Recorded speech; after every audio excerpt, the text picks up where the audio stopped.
শিশুদের জন্য একটু হাততালি হোক।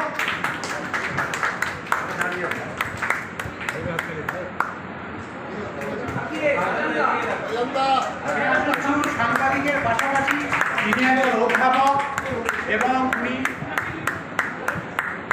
পিএইচডি করেছেন, উনি ডক্টরেট হয়েছেন এবং ওনার যে ছাত্রছাত্রী প্রচুর সকল ছাত্রছাত্রী আছে কলকাতা ইউনিভার্সিটি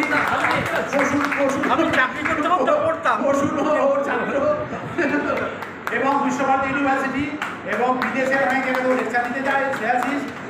তো আজকে শ্রেয়াশিস এসেছে, এটা আমাদের খুব ভালো। এটা আমি শ্রেয়াশিসকে একটু অনুরোধ করছি। হ্যাঁ তিনটে আমাদের অনুরোধ করছি বলুন।